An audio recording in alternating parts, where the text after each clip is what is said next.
What if I told you that 3 words, just 3 simple words, could heal your broken English, your lonely marriage, and your exhausted heart? You've tried grammar apps. You've tried repeating like a robot. Nothing worked. But here's the thing. You're not failing at English. You're failing at something much smaller and much more powerful.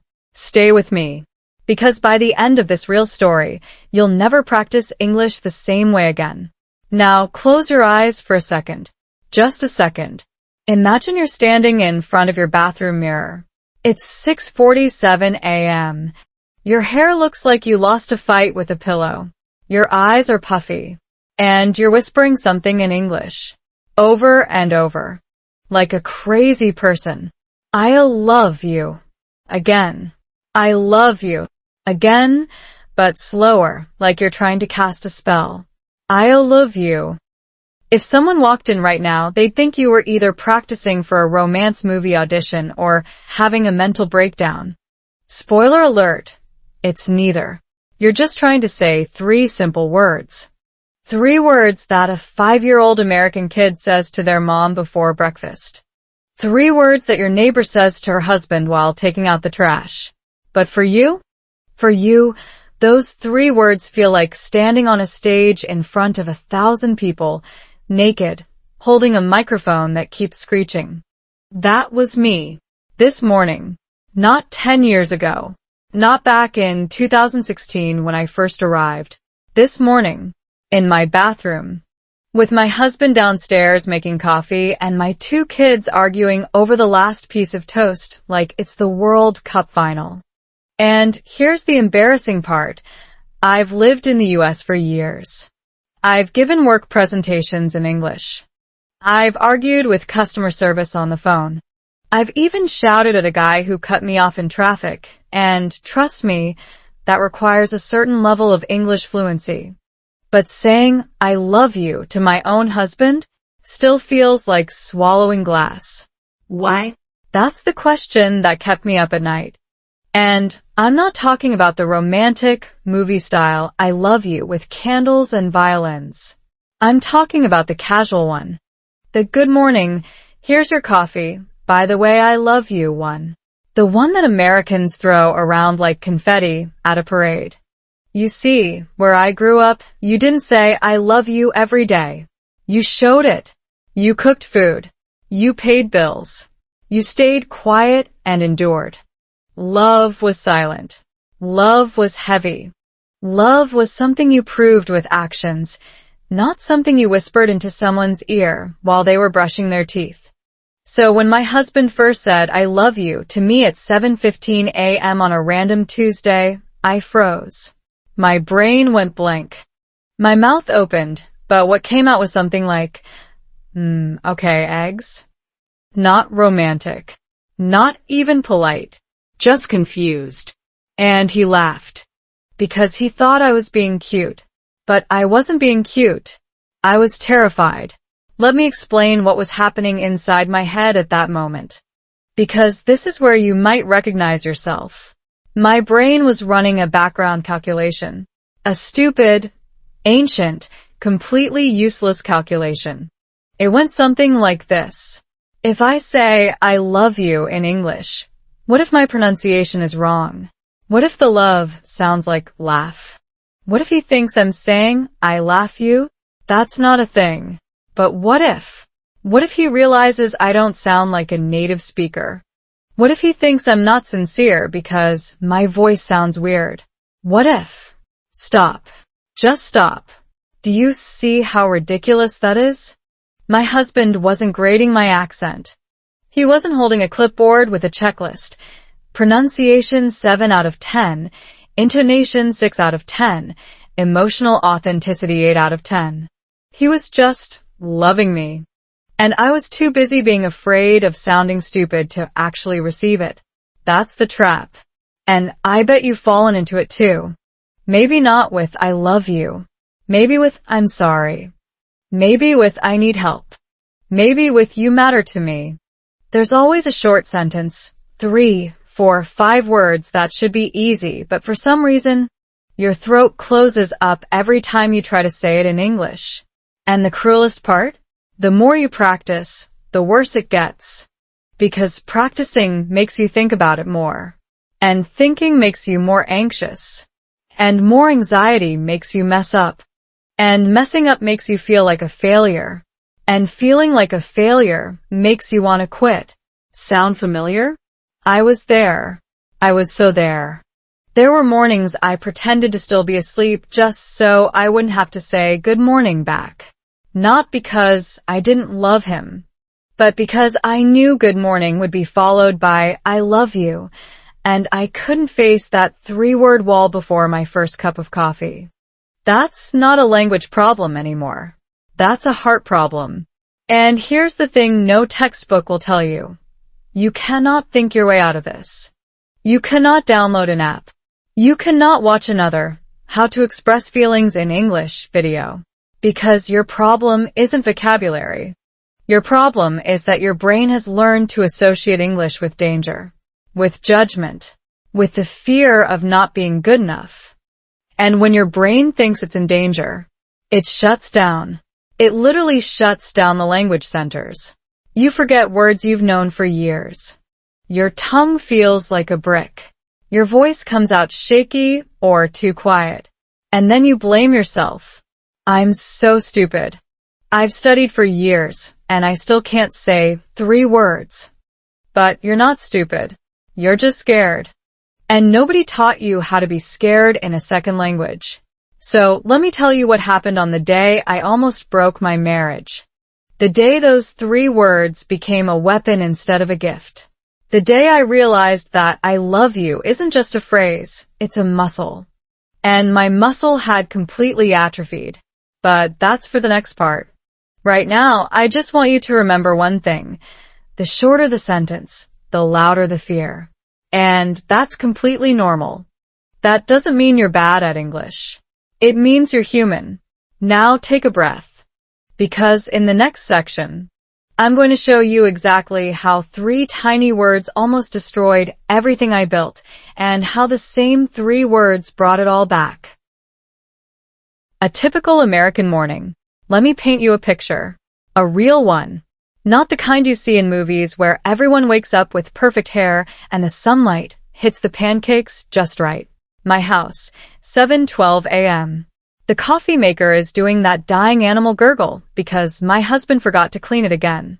Our oldest child, 7 years old, full of chaos and questions, is sliding down the hallway in socks, screaming something about a missing shoe. The youngest, 4, is sitting on the kitchen floor, eating a dry piece of bread like a tiny hostage who's given up on life. And me? I'm standing by the sink, still in my pajamas, staring at nothing, wondering how it's only Tuesday. This is a typical American morning. Not glamorous. Not Instagram-worthy. Just loud. And sticky. And somehow both too fast and too slow at the same time. My husband, let's call him M, because he's shy about being on camera, is pouring coffee into a mug that says, "World's okayest husband." He's been up since 6, already did a workout, already replied to 3 work emails, and somehow still has the energy to hum a song I don't recognize. Morning people. I don't trust them. He hands me the mug. I take it like a zombie receiving a peace offering. And then he says it. "Morning, babe. I love you." Just like that. Easy. Casual. Like he's saying the coffee is hot, or don't forget to pick up the dry cleaning. And me? I mumble something that sounds like MMPH love you too into the mug. The words are there. Technically. But they're buried. Mushy. Unclear. If you were listening from across the room, you'd think I was having a conversation with my coffee, not with my husband. He doesn't seem to notice. Or maybe he's just used to it. That's the sad part. He's used to my half answers. He's used to the mumble. He's used to me saying, "I love you," like it's a secret I'm embarrassed to admit. But here's what hit me last week. Hard. Like a pancake flipped onto the floor, kind of hard. The kids. My oldest, the 7-year-old, runs past me, stops, looks up, and says, "Mom, I love you. Can I have more bread?" Then she's gone. 3 seconds. No hesitation. No fear. No internal debate about pronunciation or whether she sounded sincere enough. My youngest, the 4-year-old, is now wearing the missing shoe on his hand like a puppet. He looks at me, grins with breadcrumbs all over his face, and says, "Love you, Mommy." Then he goes back to negotiating with his shoe puppet. 2 kids. 2 I love yous. 0 effort. 0 anxiety. And me, their mother? The one who's supposed to be teaching them how to be good humans? I'm standing there, coffee in hand, realizing that I am the only person in this house who struggles to say those 3 words. Not because I don't feel it. I feel it so much it hurts sometimes. I feel it when makes me coffee without asking. I feel it when the kids climb into our bed at 3 a.m. and kick me in the spine. I feel it in the grocery store when he grabs the brand of peanut butter I like even though he hates it. I feel all of it. I just can't say it out loud, in English, without it coming out wrong. And before you say, "But you're writing a whole YouTube script in English, obviously you can speak." Yeah, writing is different. Writing is safe. Writing gives me time to delete, to edit, to hide behind a screen. But speaking? Speaking is raw. Speaking happens in real time. Speaking doesn't have a backspace button. So every morning, I watch my American husband and my American-born kids toss around, "I love you," like it's nothing, like it's confetti, like it's the easiest thing in the world. And every morning, a tiny voice in my head whispers, "Why can't you just say it like them?" That voice is a liar, by the way, but it's a very convincing liar. Here's what I've learned, though, after years of feeling like the odd one out at my own breakfast table. It's not that I can't say, "I love you" in English. It's that I was never taught that love is allowed to be spoken out loud. Where I came from, not geographically, but emotionally, love was shown through sacrifice. Through staying late at work to pay for school fees.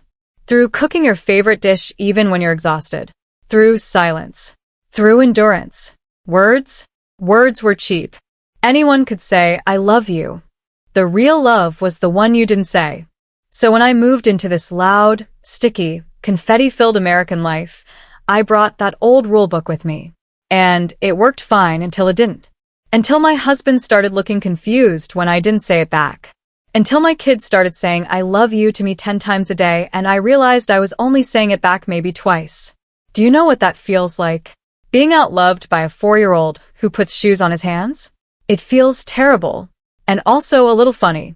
But mostly terrible. But here's the twist. The thing that finally woke me up. It wasn't a fight. It wasn't a dramatic crying scene in the rain. It was something much smaller, much quieter, and much more dangerous. Last Tuesday, yes, another Tuesday, Tuesdays seem to be my reckoning day, my husband didn't say, "I love you" in the morning. He just handed me the coffee and walked away. And I noticed. I noticed immediately. The silence was louder than the words ever were. I stood there, coffee in hand, and felt something cold crawl up my chest. Not anger, not sadness. Fear. Did he stop saying it because I never say it back? Did he finally give up? Is something wrong? My brain, that beautiful overthinking machine, spent the next hour constructing worst-case scenarios. He's mad at me. He's tired of me. He's realized I don't love him. He's going to stop. Again. Just stop. He was just tired. He told me later. He had a bad night's sleep. That's all. He forgot to say "I love you" exactly 1 time in 7 years, and I almost spiraled into a marriage crisis. But here's what that one silent morning taught me. I had been taking his "I love you" for granted. I had been treating it like background noise. Like the hum of the refrigerator. Like something that would always be there, no matter how many times I mumbled back a half-hearted response. And the moment it disappeared, I panicked. That's when I realized those 3 words aren't just nice to hear. They're necessary. They're like oxygen for marriage. You don't notice it until someone stops breathing. So, I made a decision.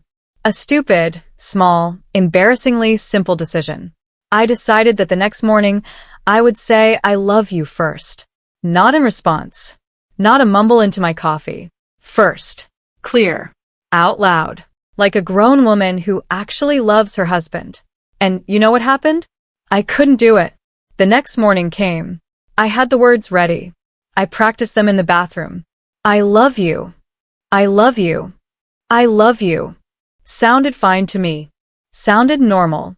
I walked into the kitchen. M was pouring coffee. He looked up. He smiled.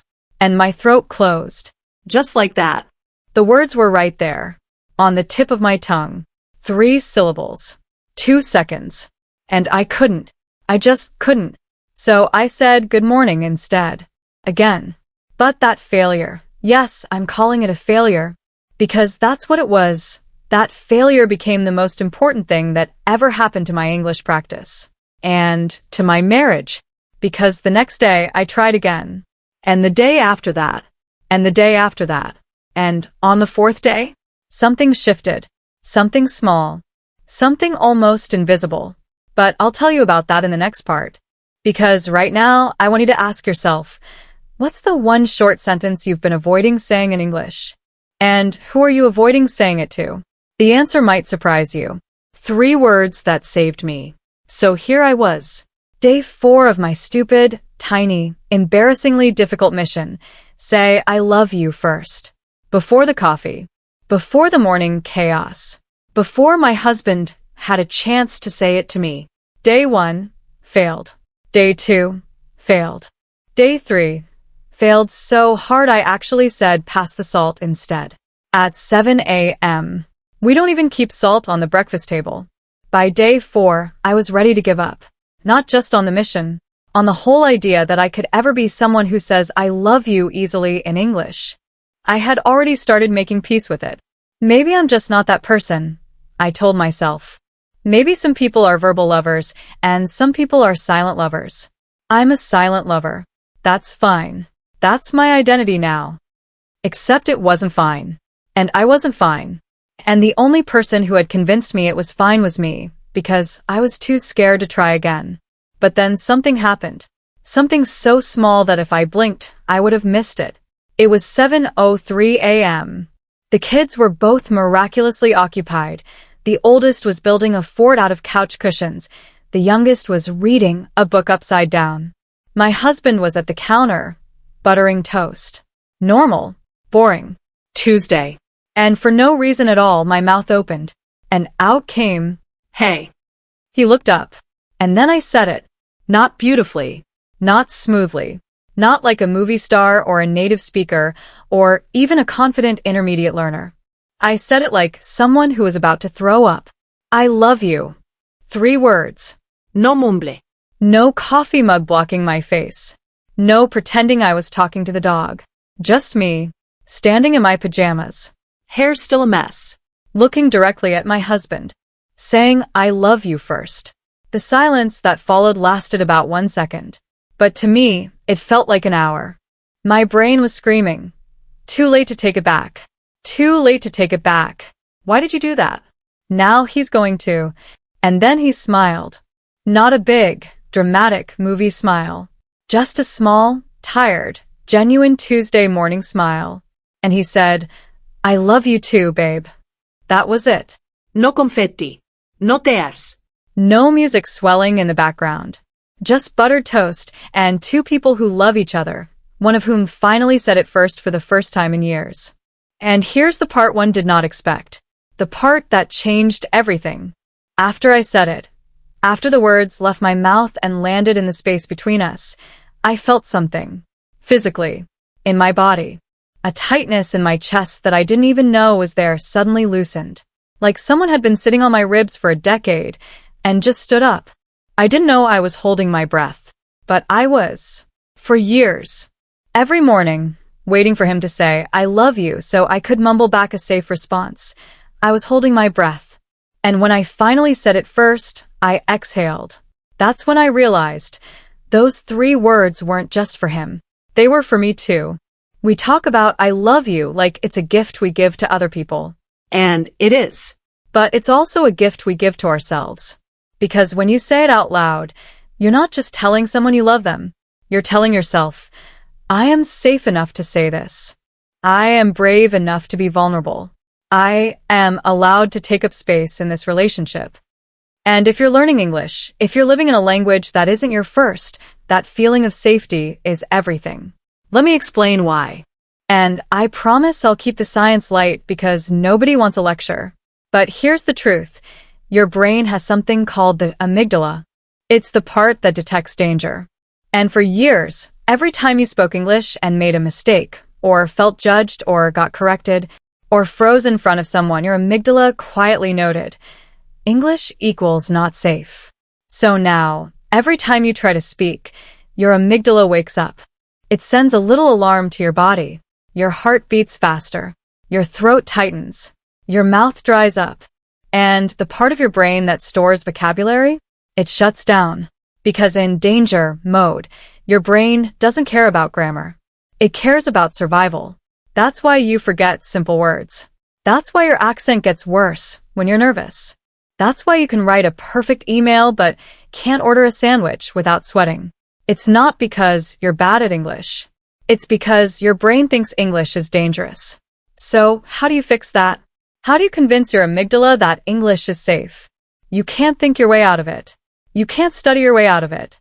You have to experience safety. Over and over.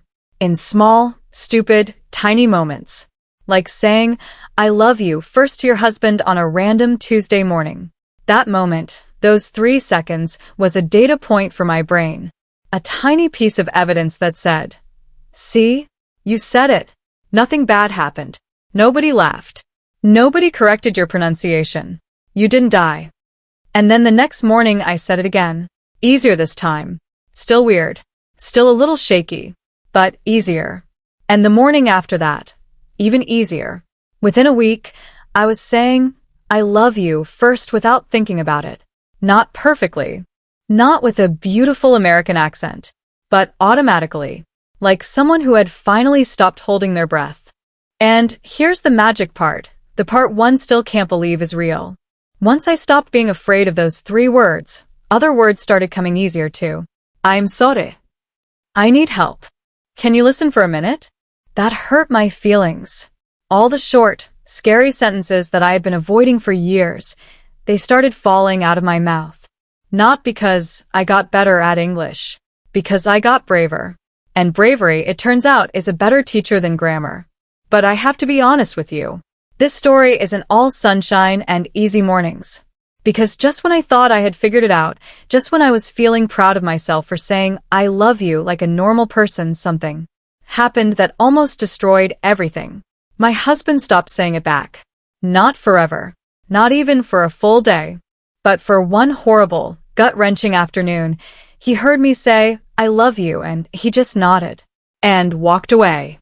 And that moment, that tiny, terrible, 3-second silence, taught me more about love and about English and about healing than all the successful mornings combined. But that's for the next part. Because right now, I want you to do something. I want you to think of one short sentence in English that scares you. Just one. And I want you to imagine saying it to someone who loves you, tomorrow morning, over coffee, in your messy hair and your old pajamas. You don't have to do it yet. Just imagine it. Feel how scary it is. And then feel how good it would feel to finally exhale. Love is a verb, not a feeling. Okay, let me rewind for just a second.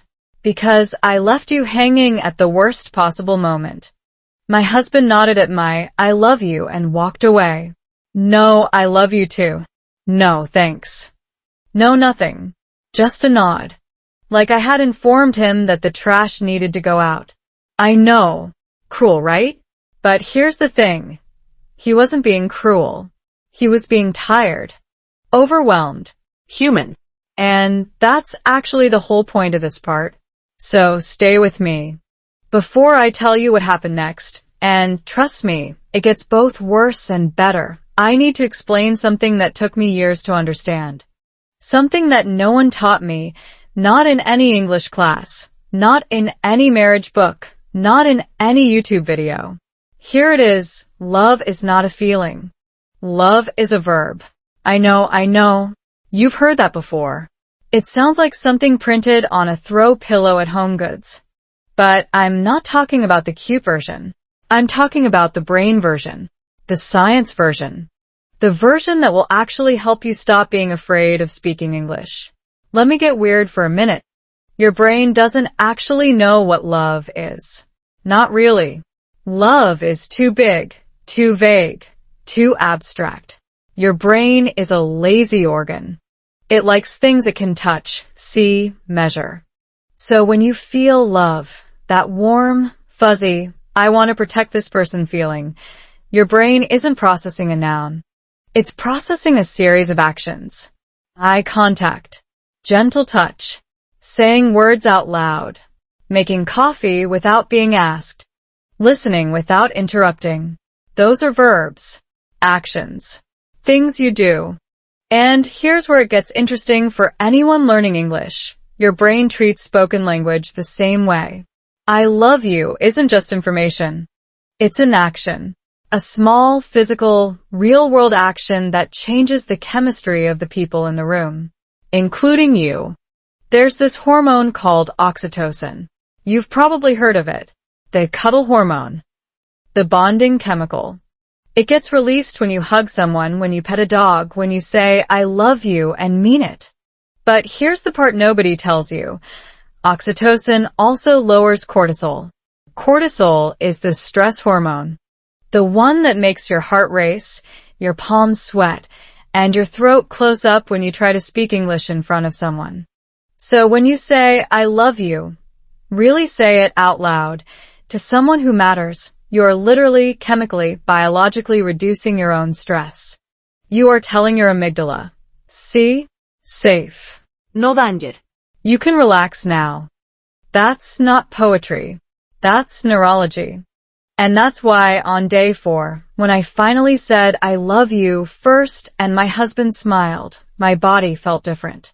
The tightness in my chest loosened because my cortisol dropped. Simple as that. No magic. Just brain chemistry doing its job. But then why did he nod and walk away the next week? Why did that happen? Because love as a verb works both ways. And sometimes the other person is having a bad day. Let me tell you what was actually going on with my husband that morning. He had received an email from his boss at 5 a.m. Something about a deadline, a mistake, a meeting. Nothing catastrophic, but enough to put his brain into its own stress mode. His cortisol was high too. His amygdala was also sounding alarms. So when I said I love you, his brain didn't process it as, my wife is being sweet. His brain processed it as input received. Cannot process. Currently in survival mode. Please try again later. And the nod, that was his way of saying I heard you. But it wasn't the response I needed. And that hurt. Here's the lesson I learned that day, and it's a painful one. You can say I love you perfectly, with perfect pronunciation, perfect timing, perfect eye contact, and still not get the response you want, because the other person is fighting their own battle. And that's not your fault. And it's not a failure of your English. It's just being human. But here's what I almost did. I almost gave up. I almost went back to my old silent self. See, I told myself. I tried. I was brave. And he didn't even say it back. So why bother? That voice, the one that says, why bother, is the most dangerous voice in any language learner's head. Because it sounds so reasonable. So logical. Why put yourself through the discomfort if it doesn't even work? But here's the thing. It did work. Just not in the way I expected. Because even though my husband didn't say, I love you back that morning, something else happened. Something I almost missed.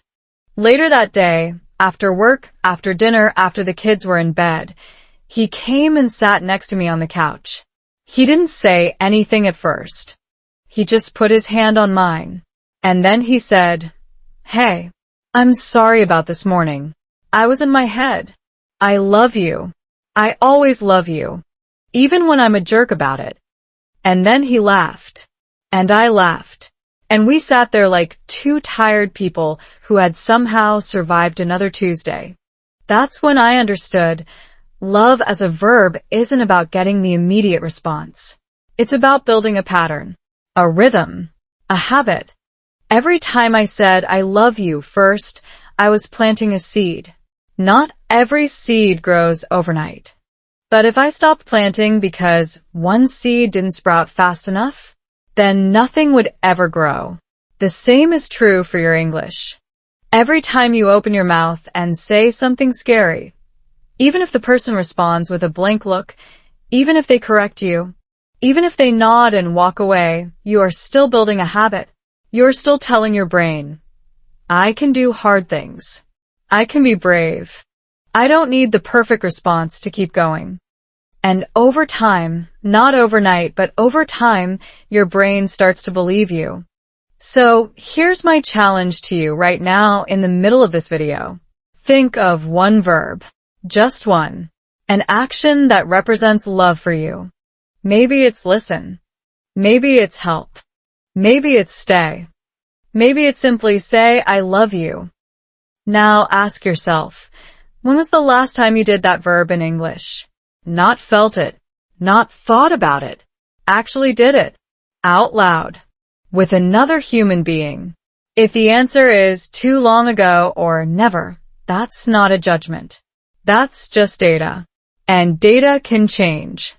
But I have to warn you, the next part of the story is the hardest one I'm going to tell. Because saying, I love you is one thing. But what happens when you say it and the other person hears something completely different? What happens when your accent, your grammar, your imperfect English changes the meaning of your words, and not in a funny way? That almost broke us. And I'm not exaggerating. So take a breath. Maybe grab some water. Because in the next section, I'm going to tell you about the cultural crash that nobody warned me about. The one where I love you stopped being a gift and started being a weapon, and how we almost didn't survive it. 5. The cultural crash nobody warned me about. Remember when I said my husband nodded at my I love you and walked away? And I told you it wasn't cruelty, just a bad morning? Well, that was the small crash. The fender bender. The thing you walk away from shaking your head. The big crash came later. And it came from a place I never expected. The simple fact that Americans say, I love you, all the damn time. Let me explain. Because if you're not from the US, or if you've never lived in an American household, you might not understand how casual this phrase really is. I didn't understand it either. Not really. Not in my bones. In America, people say, I love you to their spouses, yes. But also to their parents, their kids, their close friends, their friends' parents, their dogs, their cats, their houseplants probably. I once heard my neighbor say, I love you to her UPS driver because he brought her package up the stairs instead of leaving it in the rain. I'm not exaggerating. Okay, maybe a little, but you get the point. The phrase is everywhere. It's in sitcoms, in commercials, in casual conversations at the grocery store checkout. It has been diluted, stretched, and worn thin like a pair of jeans from 2015. For many Americans, I love you doesn't carry the weight of eternal commitment. It carries the weight of, I appreciate you right now, in this moment, for this small thing. And that's fine. That's their culture. That's how they communicate warmth and connection. There's nothing wrong with it. But here's the problem.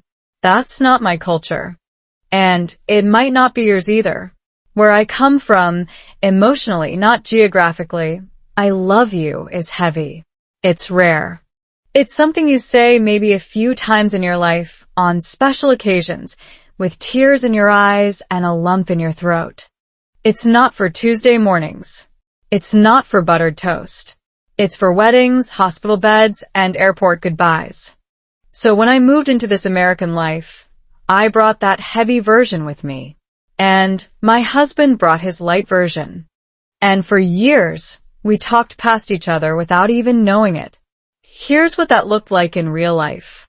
Every morning he said, I love you, like he was saying, nice weather we're having. Light. Easy. No big deal. And every morning, I heard it like he was making a solemn vow to love me until death do us part. Heavy, significant, almost too much to handle. So I would freeze, or mumble, or change the subject, because who can handle a death do us part vow before coffee? And he would feel rejected, because in his mind, he was just being nice, just expressing a simple, everyday affection. And I was treating it like he had asked me to sign a blood oath. Neither of us was wrong. We were just speaking different love languages. His love language was words of affirmation. Frequent, casual, verbal. Mine was acts of service, silent, consistent, shown through doing rather than saying. And here's where the real damage happened. The crash. One night, and I remember this so clearly, we were sitting on the couch after the kids went to bed. Normal night. Nothing special. He reached over, held my hand, and said, "I love you." And I said it back. "I love you too." Because by then, I had been practicing. I was getting better at saying it. Still heavy, but at least I was saying it. Then he said it again. "I love you." I said it again. "I love you too." Then he laughed and said, "Say it again." And something in me snapped. Not loudly, not dramatically, but inside I felt a door close. Because in my mind, he was treating "I love you" like a toy, like a game, like something you say over and over until it loses all meaning. And I couldn't do that. I couldn't turn the heaviest words in my emotional vocabulary into a ping-pong match. So I said, "Why do you keep saying it?" I already said it back. "Isn't once enough?" He looked at me like I had grown a second head. "I just like hearing it," he said. "What's the big deal?" What's the big deal? Those 4 words hit me harder than any insult ever could. Because to him, there was no big deal. To him, "I love you" was as insignificant as "pass the remote." And to me, it was everything. It was the summary of my entire capacity for love, squeezed into 3 words that I had to fight myself to say even once. That night, we went to bed angry. Not shouting angry, just distant, hurt, confused. And the next morning, he didn't say "I love you" at all. Neither did I.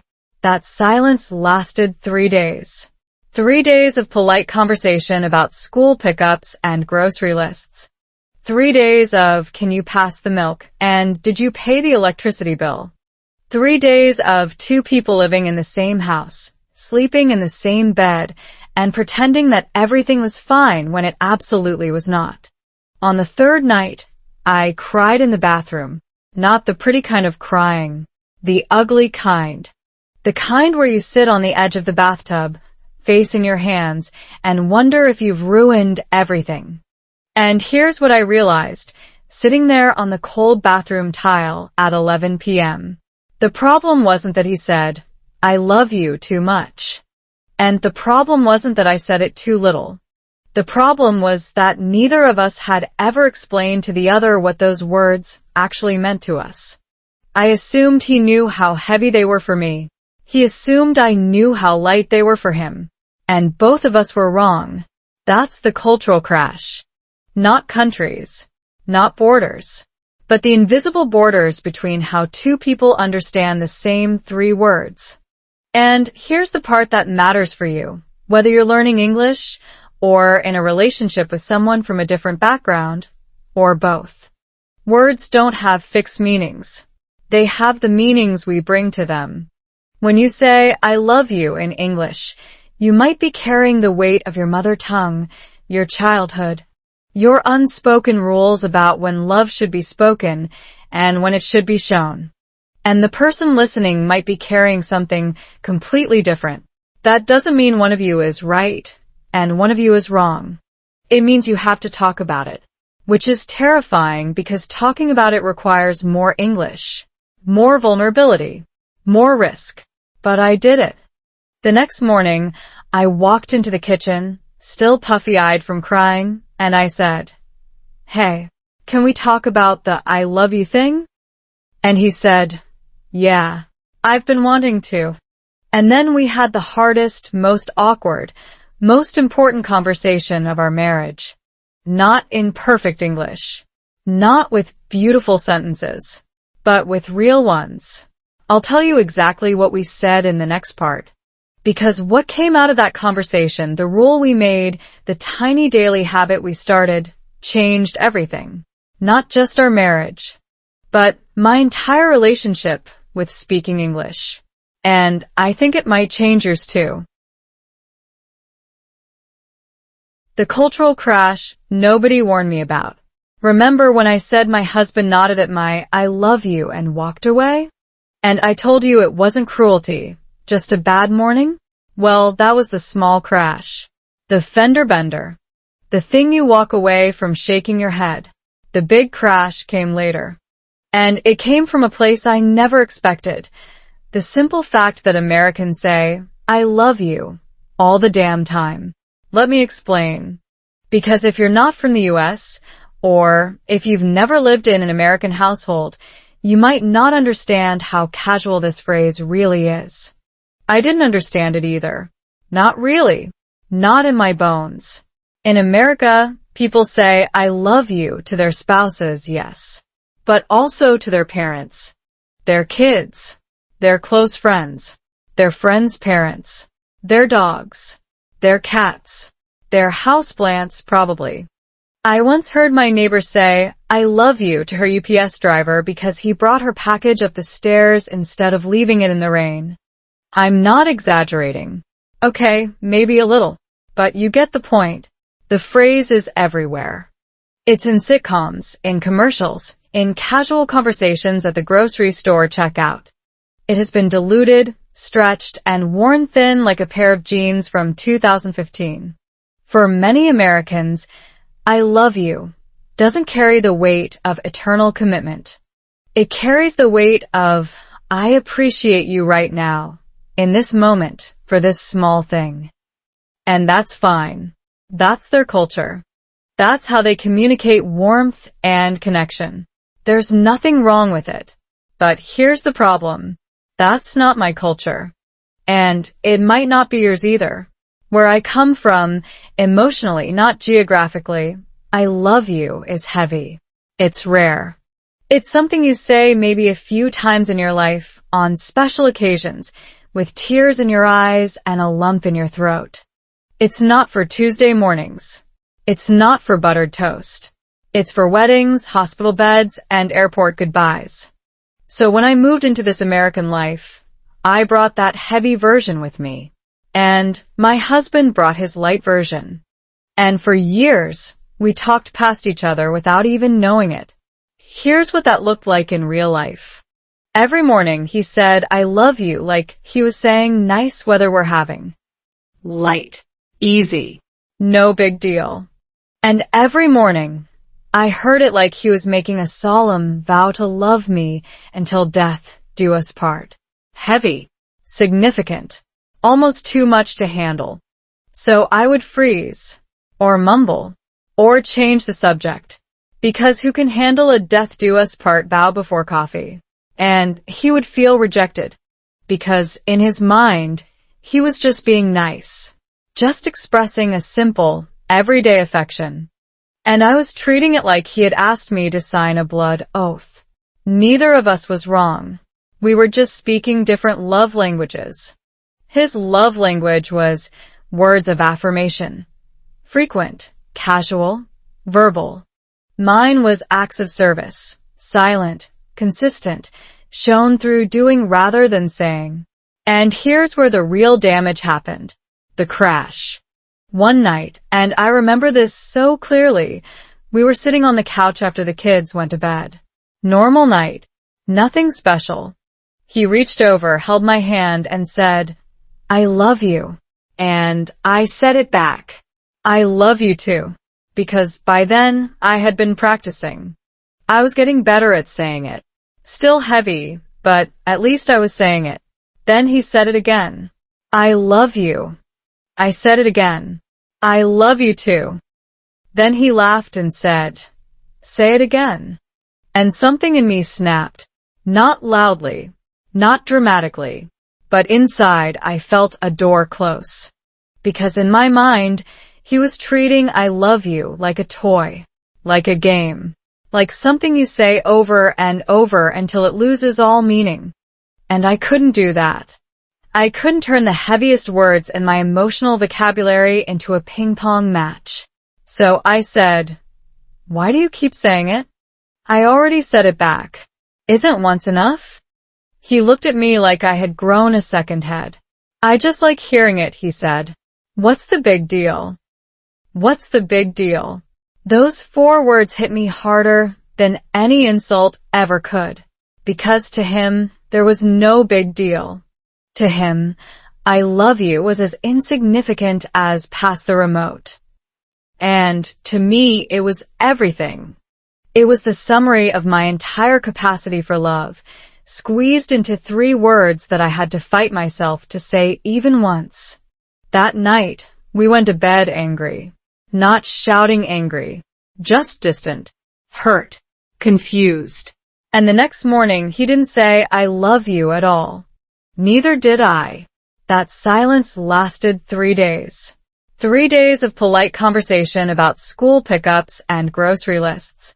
3 days of, "Can you pass the milk?" and "Did you pay the electricity bill?" 3 days of 2 people living in the same house, sleeping in the same bed, and pretending that everything was fine when it absolutely was not. On the 3rd night, I cried in the bathroom. Not the pretty kind of crying. The ugly kind. The kind where you sit on the edge of the bathtub, facing your hands, and wonder if you've ruined everything. And here's what I realized, sitting there on the cold bathroom tile at 11 p.m. The problem wasn't that he said, "I love you" too much. And the problem wasn't that I said it too little. The problem was that neither of us had ever explained to the other what those words actually meant to us. I assumed he knew how heavy they were for me.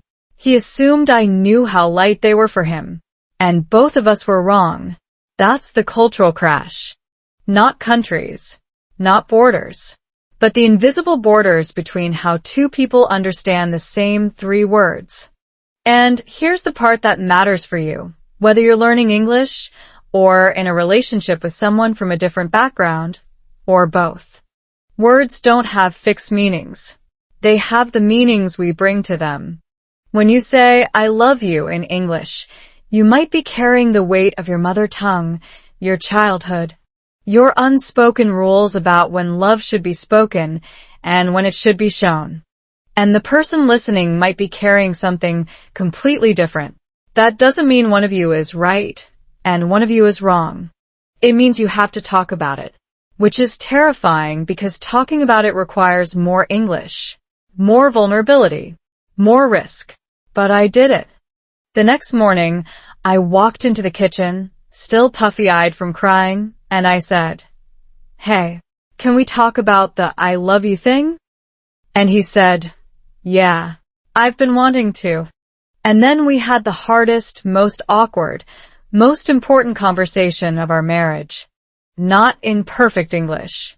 Not with beautiful sentences. But with real ones.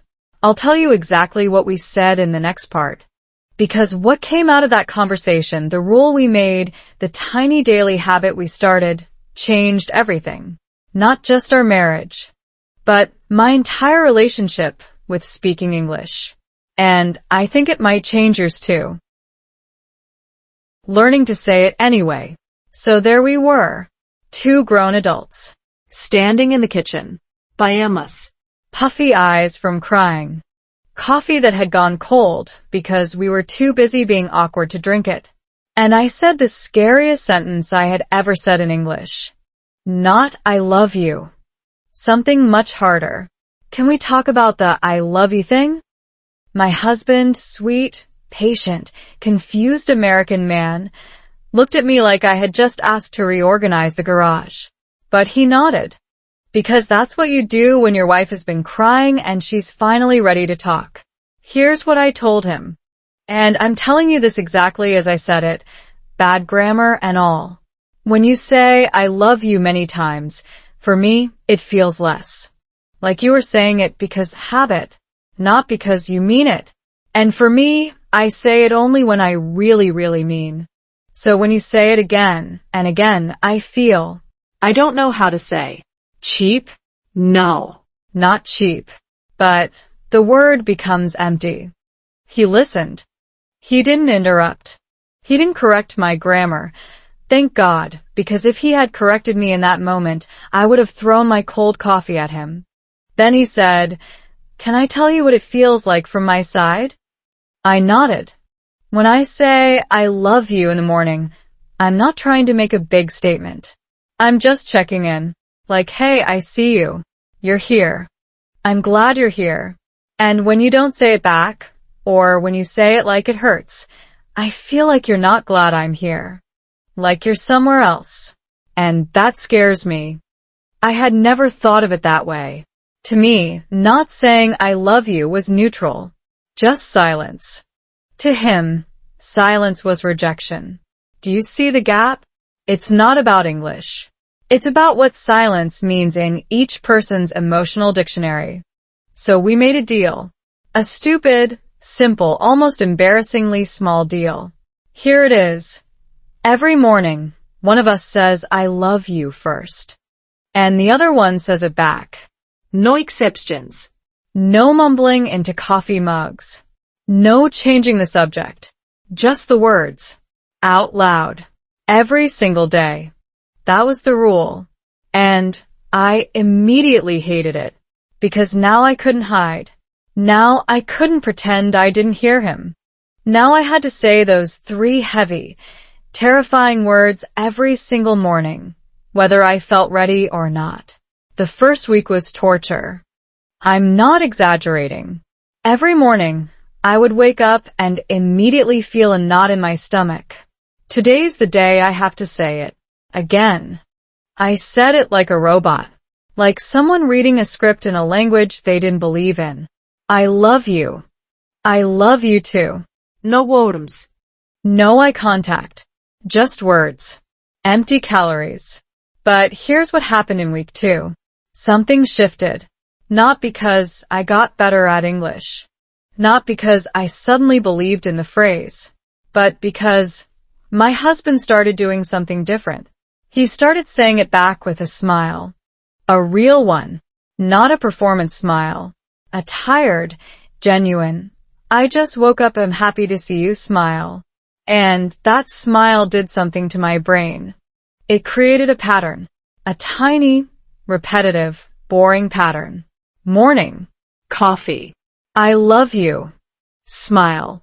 I love you too. Breakfast. Chaos. Repeat.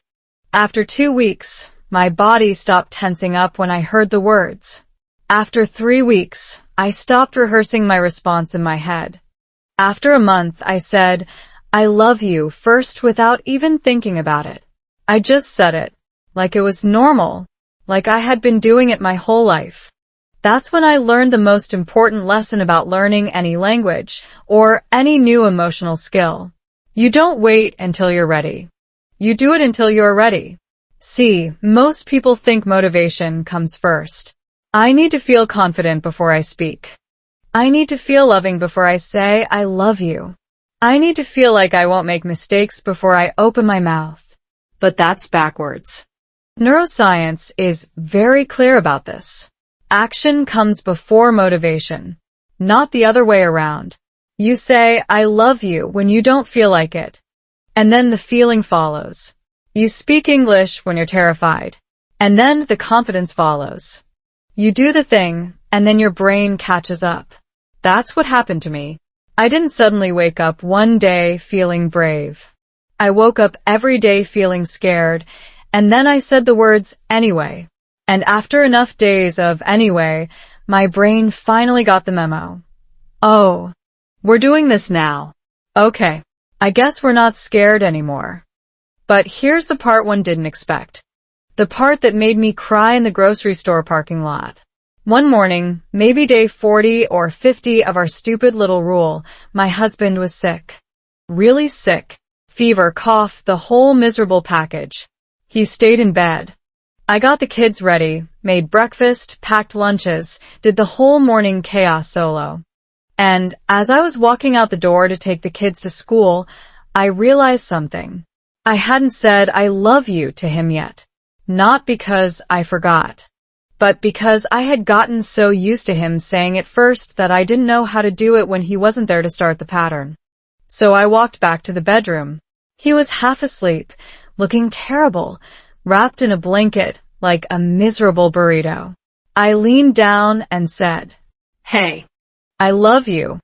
He opened one eye, smiled, a weak, sick, pathetic smile, and whispered, I love you too. And then I left. And on the way to school, I started crying. Not sad crying. Not happy crying either.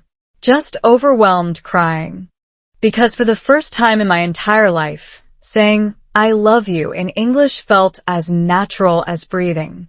No knot in my stomach. No rehearsal. No fear. Just me. The words.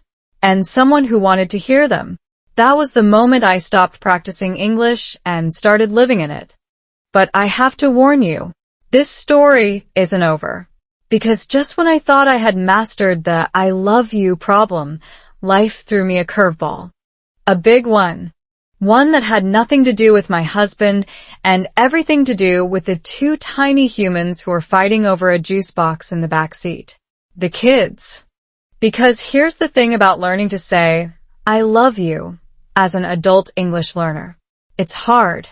But learning to hear your kids say it, and knowing what to say back when they're hurting, that's a whole different mountain. And that's exactly where we're going next.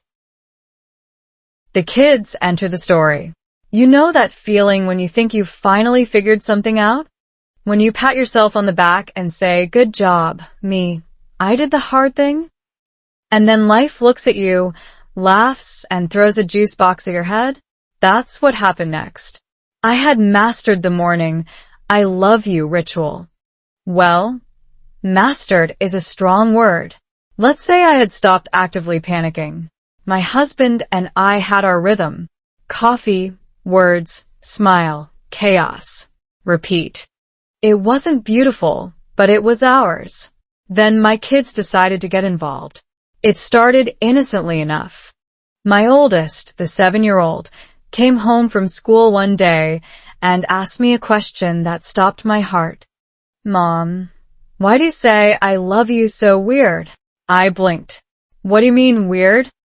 She shrugged, that infuriating 7-year-old shrug that somehow contains all the judgment of a reality TV show judge. You say it like, I love you. Slow. Like you're thinking about it. Dad just says it fast. Like normal. Ouch. I wanted to explain. I wanted to say, honey, Mommy learned English as an adult. Mommy's tongue doesn't move the same way as Daddy's tongue. Mommy has to think about every word while Daddy just talks. But what came out was, that's just how Mommy talks, sweetheart. She accepted that answer. Or maybe she just got distracted by a butterfly. Either way, she moved on. But I didn't. Because here's the thing about kids. They're not mean. They're not trying to hurt you. They're just honest. Brutally, beautifully, accidentally honest. And that honesty is a mirror you didn't ask for. That night, I lay in bed and thought about all the things my kids had heard me say in English. Not the big, dramatic sentences. The small ones. The everyday ones. Time to brush your teeth.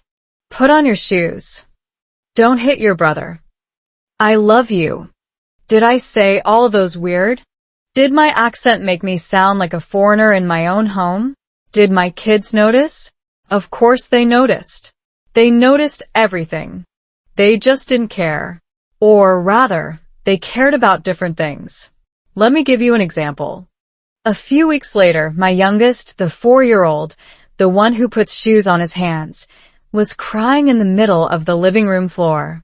Not a tantrum. Real crying. The kind where their face gets red and they can't breathe, and you have no idea what's wrong. I knelt down next to him. Hey, buddy. What's wrong? He couldn't talk. Too upset. So, I did what any parent would do. I opened my arms. He crawled into my lap, and I held him. After a minute, his breathing slowed down. He looked up at me, tear tracks on his cheeks, and said, "Mommy, say it." "Say what, baby?" "The words." I knew exactly what he meant. "I love you, buddy." He nodded, sniffled, and buried his face back in my shoulder. That was it. That was the whole conversation. In that moment, my 4-year-old wasn't grading my pronunciation. He wasn't noticing my accent. He wasn't thinking, "Wow, Mom's intonation is a little off today." He just needed to hear the words in my voice, however they came out. That's when I understood something that changed my entire relationship with English. Kids don't need perfect language. They need real presence. My daughter thought I said, "I love you" weird, but she never once asked me to stop saying it. My son didn't care how I sounded. He just needed to hear the sounds that meant safety to him. And those sounds, my imperfect, accented, slightly slow "I love you," were exactly the right sounds. Because they were mine. But here's where the story gets tricky. Because kids don't just receive love. They give it too. And they give it in ways that can break your heart, especially when you're still learning the language. One afternoon, I was helping my oldest with her math homework. Fractions. Because apparently 7-year-olds do fractions now. I don't remember doing fractions until I was at least 12. But fine. Fractions. She was frustrated. She kept getting the answers wrong. And I, in my infinite wisdom, said, "It's okay. Just try again." She slammed her pencil down. "You don't understand. You're not good at math either." That sentence hit me like a truck. Not because it was true. I'm actually fine at math. But because of the way she said it. You're not good at math either. Like she was lumping me into a category of people who just aren't good at things. And for a split second, I heard it differently. I heard, "You're not good at English either. You're not good at being American either. You're not good at being my mom either." Was that what she meant? Probably not. She was 7. She was frustrated about fractions. But my brain, my tired, insecure, English learner brain, translated her words into the worst possible version. That's the hidden cost of learning a language as an adult parent. Every comment from your child has the potential to sound like a judgment on your entire identity. Not because they mean it that way, but because you're still carrying the weight of not feeling enough. I took a breath, a deep one, and I said, "You know what? You're right. I'm not perfect at math. But I'm really good at sitting here with you until you figure it out. Is that okay?" She looked at me, picked up her pencil, nodded, and said, "Okay, but don't help me. Just sit." So I sat for 20 minutes in silence, just being present while she fought with fractions. When she finally got the right answer, she turned to me and said, "Mom, I love you, even if you're not good at math." I laughed so hard I almost cried. "I love you too, sweetheart, even if you slam your pencil." That night, I realized something. My kids weren't learning English from me. They were learning something much more important. They were learning that love doesn't require perfection. That you can be bad at something, math, English, fractions, whatever, and still be worthy of love. And they were teaching me the same lesson every single day. But I have to warn you, the next part of this story is the one I almost didn't survive. Because kids and marriage are one thing. But when your own inner critic teams up with your imperfect English to convince you that you're failing everyone, that's a war. And that war almost ended my marriage for real. Not over "I love you." Over something much smaller. And much bigger at the same time. I'll tell you about it in the next section. But fair warning, it gets dark before it gets light again. A marriage on the edge. Remember how I said my kids taught me that love doesn't require perfection? That was a beautiful lesson. I cried a little. You probably cried a little. We all felt warm and fuzzy. Then real life punched me in the face. Because here's the thing about marriage. It's not a math problem your 7-year-old is struggling with.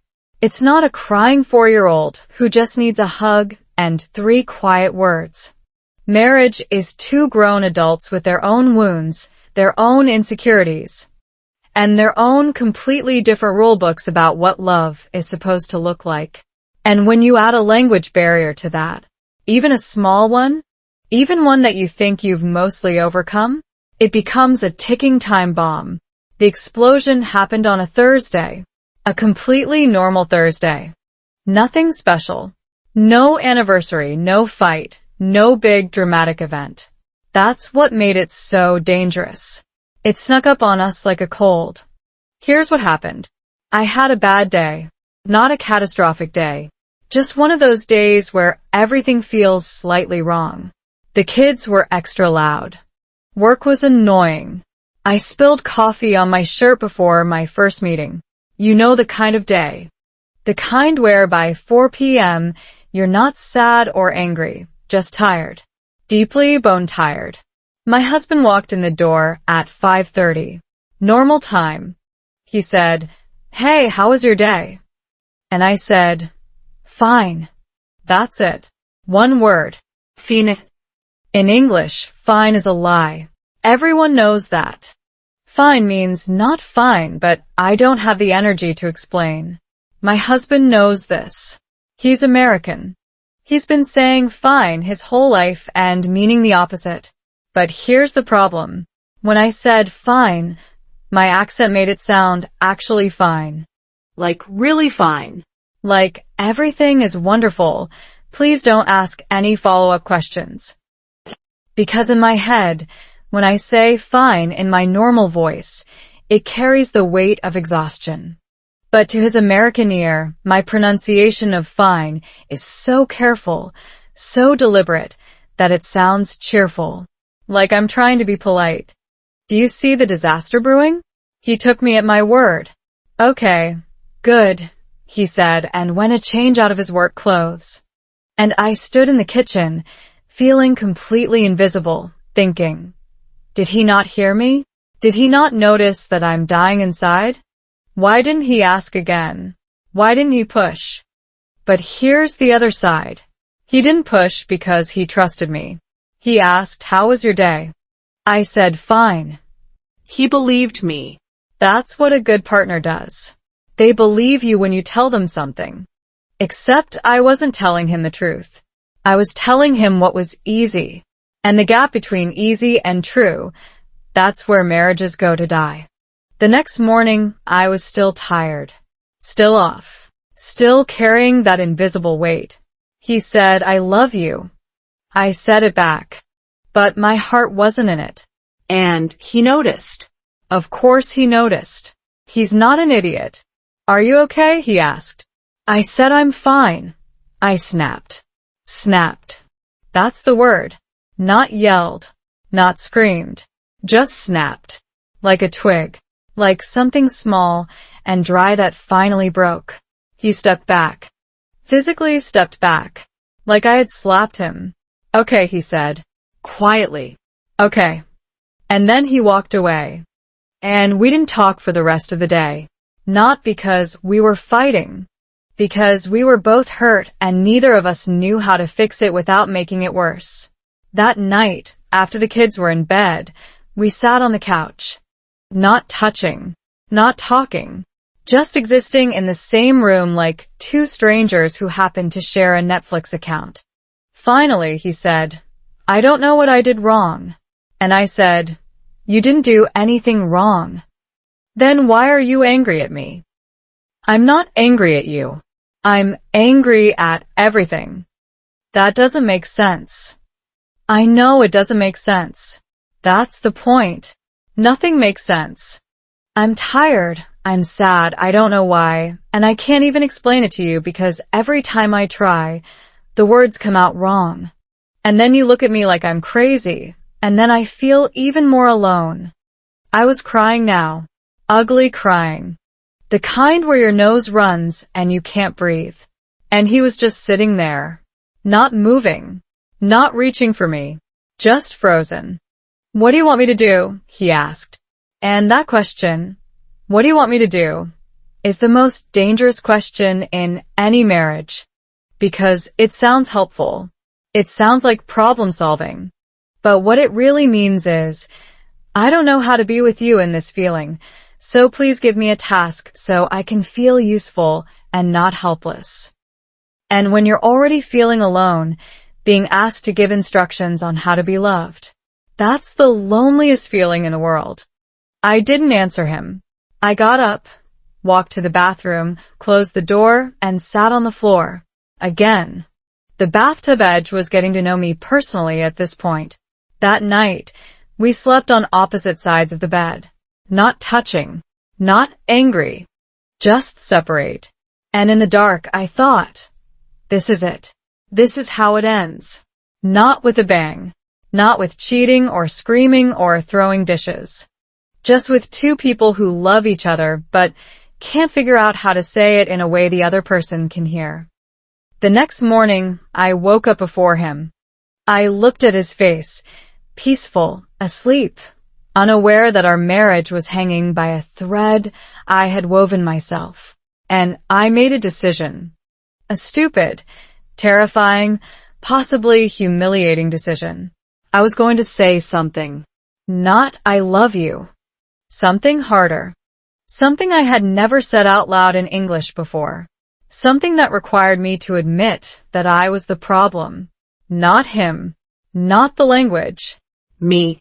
I waited until he opened his eyes. And then I said, "I need help." 3 words. Smaller than "I love you." But somehow heavier. Because I need help means I am not okay. I need help means I cannot fix this alone. I need help means please see me, really see me, and don't walk away this time. He blinked, wiped his eyes, and said, "Okay, tell me." So I did. I told him everything. Not in perfect English. Not in beautiful sentences. In broken, messy, crying, snotty, real English. About feeling invisible. About how fine sounds cheerful in my accent. About how I needed him to ask twice sometimes. About how I didn't know how to ask for what I needed because I was still learning how to name my own feelings in his language. And he listened. Really listened. Didn't try to fix it. Didn't ask, "What do you want me to do?" Just held my hand and listened. When I finished, he said, "I'm sorry I didn't ask again. I thought I was being respectful. I didn't know." And I said, "I'm sorry I said fine when I wasn't fine. I didn't know how to say the real thing." We sat there for a while, holding hands. Both of us crying a little. Both of us tired. Both of us still in love, but a different kind of love now. A love that had been cracked open and was slowly, painfully, learning to let light in. That conversation didn't fix everything. But it started something. A new rule. A new habit. Something so simple that I'm almost embarrassed to tell you. But I'm going to tell you in the next part. Because that stupid, simple, 10-second habit, the one we do every single day without fail, is the reason we're still married. And it's the reason I finally stopped being afraid of my own voice in English. The daily habit that healed us. After that horrible Thursday, and the crying on the bathroom floor Thursday night, and the painful Friday morning conversation where I finally said, "I need help." After all of that, we needed a new rule. Not a big, complicated, therapy speak rule. Something smaller. Something so stupidly simple that it felt almost embarrassing to say out loud. But first, let me back up for 1 second. Because I want you to understand something important. That fight, the fine fight, the invisible fight, the why didn't you ask twice fight, wasn't really about English. And it wasn't really about my husband. It was about me. About my inability to say what I actually meant. About my habit of saying fine when I was drowning. About my fear that if I told the truth, I'm not fine, I'm exhausted, I feel like a failure, please hold me, he would think I was too much, too needy, too broken. That fear didn't come from nowhere. It came from years of being the strong one, the one who figures things out, the one who doesn't ask for help because asking for help in a second language feels like admitting you don't belong here. But here's what I learned on that bathroom floor. You cannot save a marriage or a language by being brave and silent. You save it by being scared and loud, by saying the messy, ugly, imperfect truth, even when your voice shakes, even when the words come out wrong. So we made a new rule. A daily habit. 10 seconds. Maybe less. Here it is. And I'm telling you this exactly as we agreed on it, sitting on the couch with cold coffee and puffy eyes. Every morning, before either of us gets out of bed, we turn to face each other. We look into each other's eyes. And we say, I love you. No phones. No kids. No coffee. Just us. 10 seconds. That's it. That's the whole habit. I know. It sounds ridiculous. It sounds like something from a self-help book written by someone who has never had a 4-year-old burst into the bedroom at 6 a.m. demanding a popsicle. But hear me out. The first morning we tried it, I wanted to die. Not because I didn't love him, but because looking someone in the eyes first thing in the morning, before you've brushed your teeth, before you've had caffeine, before you've remembered how to be a human is terrifying. Your face is puffy.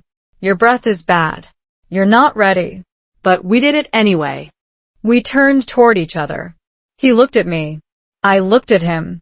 And I felt that familiar knot in my stomach. The one that said, you're going to mess this up. You're going to sound weird. You're going to... I love you, he said. I love you too, I said. And then we got up. That was it. 10 seconds. Done. The second morning was easier. Still weird. Still awkward. But easier. The third morning, our 4-year-old burst in right as we were doing it. He climbed into the middle of the bed, looked at both of us, and said, What are you doing? We're saying I love you, my husband said. Oh, said the 4-year-old. I love you too. Can I have cereal?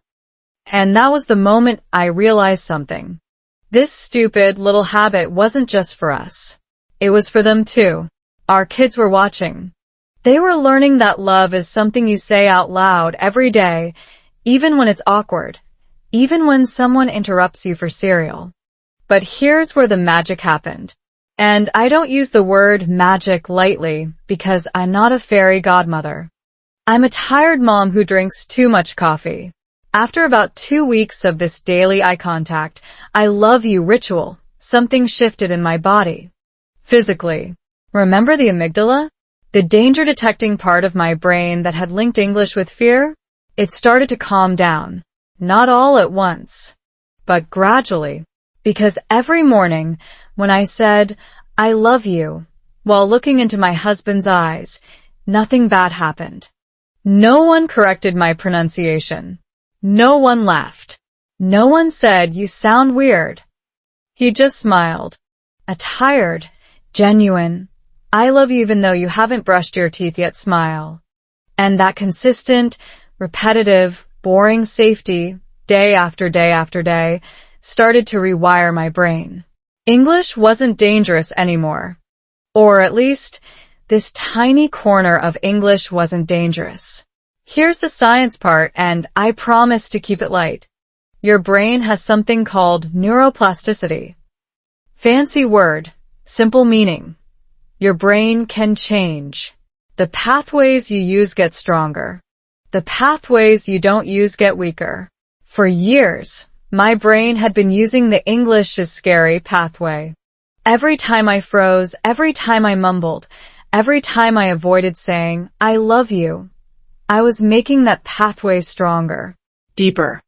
Like a hiking trail that turns into a road that turns into a highway. But this new habit, 10 seconds of eye contact, 3 words every single morning, was building a new pathway. A tiny, narrow, barely visible footpath. English is safe. This person is safe. You can speak here. At first, the new pathway was nothing compared to the old highway. The old highway was 6 lanes wide, built on years of fear and embarrassment.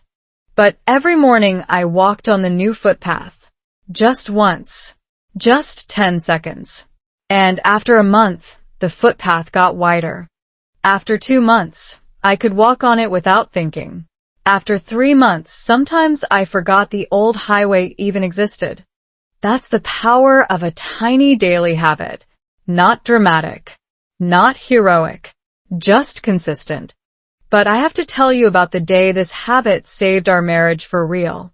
Because it wasn't the easy mornings that mattered. It was the hard one.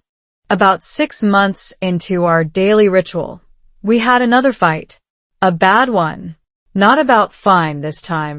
About money. About stress. About all the boring, heavy things that real marriages are made of. We went to bed angry. Really angry. The kind of angry where you're already planning your solo life in your head. The next morning, I woke up and remembered the rule. The stupid, 10-second eye contact rule. And I thought, there's no way. I'm too angry. I don't even want to look at him. But the rule was the rule. We had made it together. Breaking it would be breaking something bigger than the fight. So, I turned toward him. He turned toward me. We looked at each other. Angry, tired, hurt. And he said, I love you. His voice was flat. Not warm. Not cold. Just there. And I said, I love you too. Flat. Just there. And then we got up. And we didn't talk about the fight yet. But something had shifted. The ice had cracked. Because even though we were angry, we had still shown up. We had still said the words. We had still looked at each other. By the time we had coffee, we were talking, not yelling, just talking. And by noon, we had apologized. Not because the fight was over. Because the habit had held us together long enough for the anger to soften. That's what daily I love you really does. It doesn't prevent fights. It doesn't make you perfect. It just makes sure that when the fight is over, there's still something left to come back to. And that, my friend, is why this tiny habit is the most important English practice I have ever done. Not because it improved my pronunciation, though it did eventually because I stopped being so tense. Not because it expanded my vocabulary, though it did because saying I love you every day made me brave enough to say other things too. But because it taught me that consistency matters more than perfection. That showing up every day, even when you're bad at it, even when you're angry, even when you'd rather hide under the covers, that's how you heal. That's how you learn. That's how you love. Now, I promised you some science. And I have one more thing to tell you about what happens in your brain when you do this. But I'll save that for the next part because it's the thing that finally made me stop feeling like a fraud, and it might do the same for you. From broken English to real connection. So there I was. 6 months into the daily eye contact, I love you ritual. My amygdala had mostly stopped treating English like a house fire. My husband and I had survived the fine fight, the money fight, and approximately 4,000 smaller fights about who left the milk out. By all measures, I had improved. My pronunciation was less tense. My responses were faster. I no longer felt like throwing up when I said, I love you first. But here's the thing nobody tells you about improving your English. You can get better, objectively, measurably better, and still feel like a fraud. Because better isn't the same as natural. And natural isn't the same as me. Let me explain with a story. My daughter, the 7-year-old, the one who said I say I love you weird, had a friend over for a play date. Another 7-year-old, American, born here, speaks English like she invented it. They were in the living room, building something with Legos. I was in the kitchen making snacks. And I heard my daughter say to her friend, "My mom talks funny, but she's learning." I froze. Peanut butter knife in hand. Heart somewhere in my throat. Her friend said, "Learning what? English?" "Yeah," my daughter said. She didn't grow up here. So some words sound different. There was a pause. Then her friend said, "Oh, that's cool. Can she still make popcorn?" "Yeah," my daughter said. "She makes really good popcorn." And then they went back to Legos. That was it. That was the whole conversation. Two 7-year-olds discussing my broken English like it was a mildly interesting fact, like the color of my hair, or the fact that I sneeze loudly. I stood in the kitchen, holding that peanut butter knife, and felt something loosen in my chest. Not because my daughter had defended me, though she had, in her own 7-year-old way, but because she had described me so simply, so accurately, so without shame. She's learning. Not she's bad at English. Not she sounds weird. Not she doesn't belong here. Just she's learning. And in that moment, I realized something that changed everything. Broken English isn't a failure. It's a stage. And every stage is temporary, except the one where you decide to stop. I had been so focused on sounding normal, on erasing my accent, on speaking without hesitation, on finally being mistaken for a native speaker, that I had forgotten the actual point of language. The point isn't to sound like someone else. The point is to be understood by someone who matters. And my family understood me, not despite my broken English, because of something else. Something bigger than grammar. Let me give you another example. A few weeks after the playdate incident, I was tucking my son, the 4-year-old, the shoe-on-hands kid, into bed. He was holding his stuffed dinosaur, the one with the missing eye, and he looked up at me and said, "Mommy, tell me the story about the bunny." "Which bunny, buddy?" "The one who got lost and then found his family." I knew the story. It was a simple one I had made up months ago, in very simple English, because my vocabulary wasn't good enough for complicated plots. The bunny gets lost. The bunny is scared. The bunny follows the sound of his family's voices. The bunny is home. I told it again. Same simple words. Same simple sentences. Same accent. Same slightly off pronunciation of bunny that makes it sound almost like money. When I finished, my son hugged his dinosaur and said, "I like when you tell stories, Mommy. Your voice is cozy. Your voice is cozy. Not your English is perfect. Not your accent is beautiful. Not any of the things I had been desperately trying to achieve. Just cozy, safe, warm, like a blanket." That's when I understood.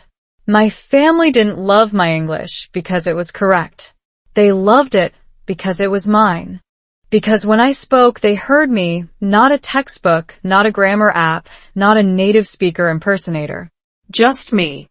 And here's the part that broke me open. In the best way. One evening, my husband and I were cleaning up after dinner. The kids were in the bath. We could hear them splashing and screaming like tiny dolphins. Normal night. Boring night. The kind of night you forget immediately. And out of nowhere, he said, "You know what I love about your English?" I laughed. "Nothing." "You love nothing about it. It's terrible." "No," he said. "I love that you have to think about every word. Because when you say something, I know you mean it. You don't just talk to fill the silence. You talk because you have something real to say." I didn't know what to say to that. So I said nothing. But I remembered it. I wrote it down later in the Notes app on my phone because I never wanted to forget it. He didn't love my English because it was fluent. He loved it because it was deliberate. Because every I love you cost me something. And because he could feel that cost, and it made the words heavier, more precious, more real. That's the secret that no English class will teach you. Fluency is overrated. Connection is everything. You can speak perfect, beautiful, native-sounding English and say absolutely nothing. You can also speak broken, halting, accented English and change someone's life. Because language isn't about perfection. It's about reaching across the space between two people and saying, I see you. I hear you. You matter to me. And you can do that with 10 words, 5 words, 3 words, even 1 word, if it's the right one. But I have to warn you, just because I had accepted my broken English didn't mean I had stopped learning. Acceptance isn't resignation. Acceptance is the foundation that real growth is built on. Once I stopped hating my accent, I started listening differently. Once I stopped being embarrassed by my mistakes, I started making fewer of them. Not because I was trying harder, because I was trying more gently. There's a science to this. And I know I promised you some light neuroscience in this video. So here it is in the next part, the final piece of the puzzle.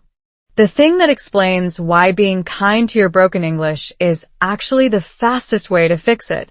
But before we get there, I want you to do something for me. I want you to think about your own broken English, the parts of your speaking that you're most ashamed of, the accent, the grammar mistakes, the words you can never quite remember. Now I want you to imagine someone you love saying, your voice is cozy. What if that's how they already hear you? What if the only person who thinks your English is broken is you? That's what I learned from a 4-year-old and a stuffed dinosaur. And I'm still learning it. Every single day. The science-backed truth, very light. Okay, I promised you some science. And I know what you're thinking. Oh great. Here comes the boring part where she talks about neurons and I fall asleep and drop my phone on my face. Don't worry. I fell asleep in biology class too. Twice. So I'm going to explain this the way I wish someone had explained it to me, with bad analogies, zero jargon, and at least one reference to a hungry dog. Here we go. You know how when you're really stressed, you can't think straight? Like when you lose your keys and you're already late, and you're running around the house opening the same drawers over and over, and your brain just freezes? That's not you being stupid. That's your brain being hijacked by a chemical called cortisol. Cortisol is the stress hormone. It's useful when you're being chased by a bear. It pumps blood to your muscles, sharpens your senses, and tells your body run. But here's the problem. Your brain can't tell the difference between a bear and a grammar mistake. Seriously. To your amygdala, that little almond-shaped alarm system deep in your brain, being corrected in front of your coworkers feels exactly like being chased by a predator. So what happens? Cortisol floods your system. Your heart races. Your mouth goes dry. And the part of your brain that stores vocabulary? It shuts down. Completely. Because your brain has decided that finding words is less important than surviving. And honestly, fair priority. But here's the beautiful, ridiculous, life-changing thing. There's another chemical. Its name is oxytocin. You've probably heard it called the love hormone or the cuddle chemical. It gets released when you hug someone, when you pet a dog, when you feel safe and connected. And oxytocin does the opposite of cortisol. It calms your amygdala. It tells your brain, no bear, just love. You can relax now.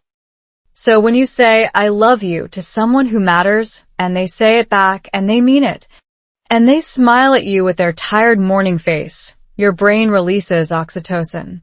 And that oxytocin lowers your cortisol. And suddenly your vocabulary comes back.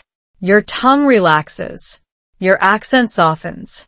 Not because you studied harder. Because you felt safer. That's not magic. That's neurology.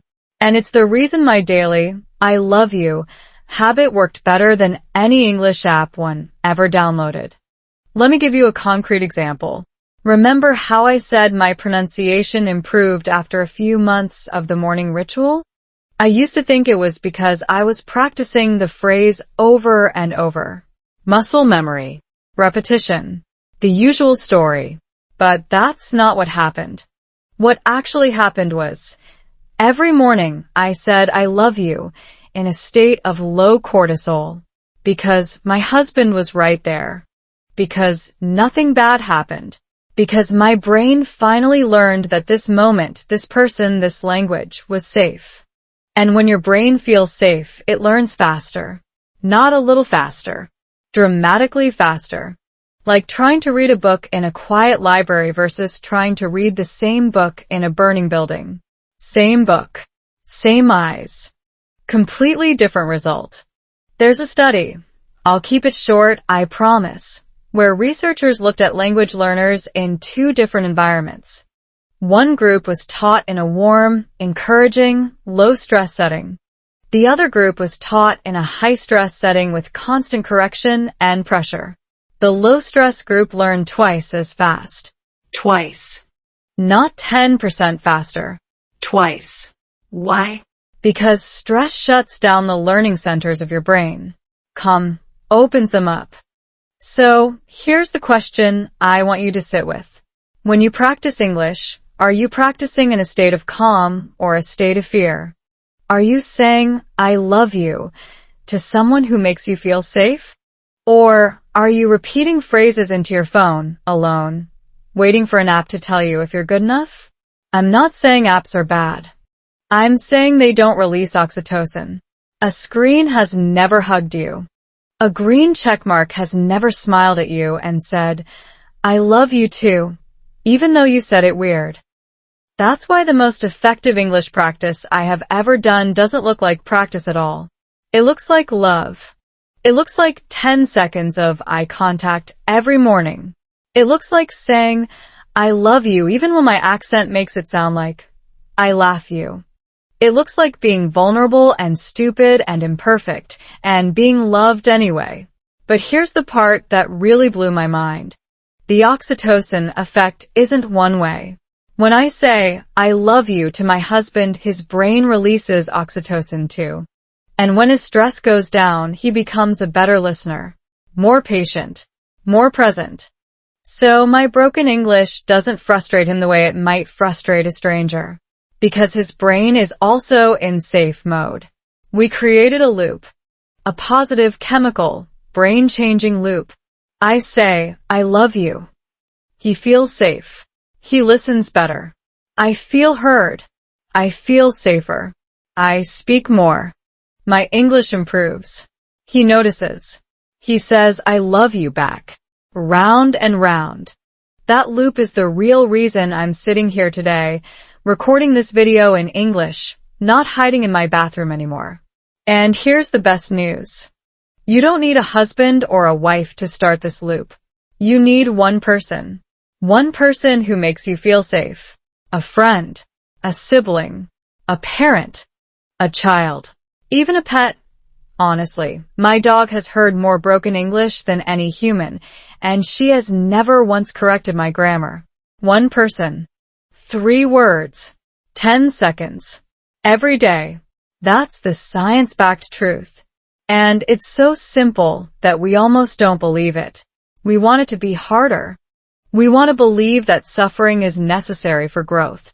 That you have to struggle and cry and hate yourself before you can improve. But the research says the opposite. You improve faster when you're kind to yourself. You learn more when you feel safe. You speak better when you're not afraid of being wrong. So let me ask you something. Who is your safe person? The one you can look in the eyes and say, I love you, or I'm scared, or I need help, without fearing their judgment?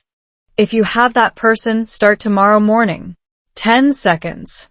3 words. That's your English practice. That's your marriage practice. That's your healing practice. If you don't have that person yet, and I know some of you don't, and my heart goes out to you, then start with yourself. Look in a mirror. Look into your own eyes. And say, I love you to the person looking back. Say it until you mean it. Say it until your brain releases oxytocin for you, by you, because of you.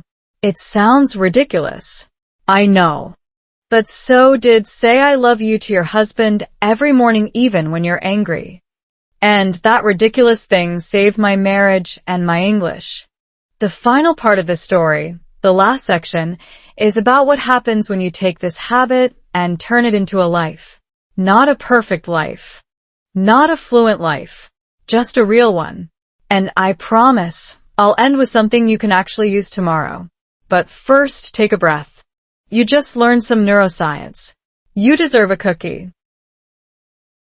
Your turn. One sentence. One person. One day. So here we are. The final section. If you've made it this far, through my bathroom crying, my marriage fights, my kids judging my accent, and a surprising amount of neuroscience about stressed out almonds in my brain, thank you. Seriously. You stayed. That means something. Now it's your turn.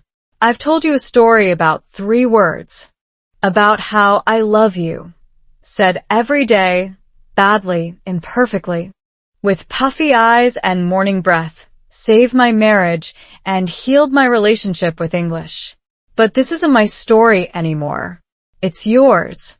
Because here's the truth I've learned sitting on that bathroom floor, standing in that kitchen, whispering those words into coffee mugs and into my children's hair. You don't need better English. You need one sentence. One person. One day. That's it. One sentence. Not a whole conversation. Not a flawless presentation. Not a phone call with customer service where you have to spell your name 7 times. Just one sentence. 3 to 7 words. Something real.